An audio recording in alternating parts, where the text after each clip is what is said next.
नमस्कार. आज आपण तांदळाची खीर ही रेसिपी बघणार आहोत. तर त्यासाठी बघा, इथे एक पातेली घेतलेली आहे आणि त्यात मी तांदूळ घेत आहे.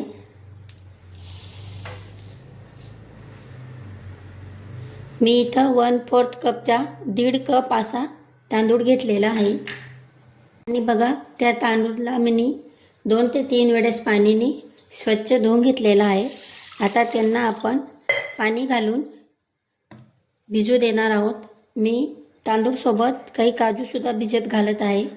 तर आता ह्याचप्रमाणे यांना आपण झाकण ठेवून द्यायचे आहे. याला किमान 1-1.5 तास भिजायचं, जे करून तांदूळ आपले एकदम छान असे सॉफ्ट होतील. तर बघा, आपले तांदूळ 1.5 तास असे भिजलेले आहेत. आता त्यातले आपण काजू काढून घ्यायचे. आणि बघा, काजू काढल्यानंतर ते तांदूळ मी मिक्सरच्या भांड्यात घेऊन घेतलेले आहेत आणि त्यांना आपण छान असं ग्राइंड करून घ्यायचं.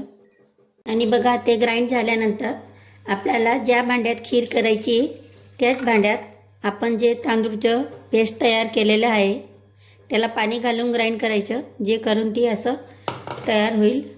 आणि त्यात परत थोडंसं पाणी घालून आणि तुम्ही पाहायचं की याच्यात एक पण गिठोडी नको. आता आपण त्याला गॅसवरती ठेवणार आहोत. तर बघा, ती पातेली मी गॅसवरती ठेवलेली आहे. आणि आता त्यात मी एकीकडे दूध गरम करायला ठेवलेलं होतं, ते दूध घालत आहे. दूध गरमच घालायचं.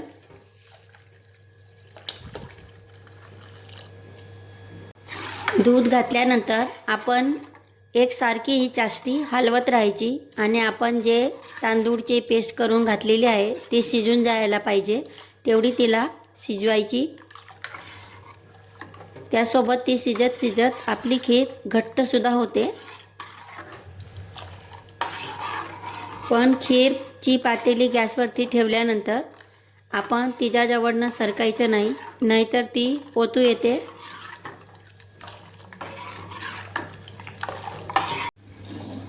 तर मग बघा, आपली खीर आता घट्ट झालेली आहे. आता त्यात साखर घालायची. साखर तुम्ही तुमच्या आवडीच्या हिसाबाने घाला. जास्त गोड लागत असेल तर थोडी जास्तीची घालायची.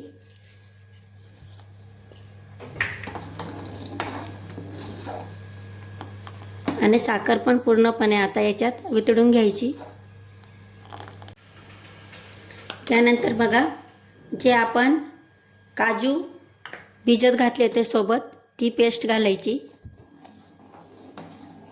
त्यात थोडीशी वेलची पूड घालायची आणि आपल्या आवडीनुसार त्यात ड्रायफ्रूट घालायचे. ही खीर अजून थंड झाली की घट्ट होते. त्यासाठी या स्टेपवरती आपण गॅस बंद करायचा, नाहीतर ती जास्ती घट्ट होईल. तर बघा, ह्याप्रमाणे आपली खीर बनवून तयार आहे. तर मग कसा वाटला तुम्हाला हा व्हिडिओ मला कमेंटमध्ये नक्की कळवा. ही तांदळाची खीर खायला खूपच स्वादिष्ट लागते. तुम्ही नक्की एकदा हिला बनवून बघा. आता बघा, आपली संक्रांती येत आहे आणि संक्रांतीच्या वेळेस तुम्ही नक्की ही खीर करून बघा आणि कशी वाटली ती मला कमेंटमध्ये नक्की कळवा. जर तुम्हाला ही रेसिपी आवडली असेल तर माझी रेसिपीला शेअर आणि लाईक करायला विसरू नका.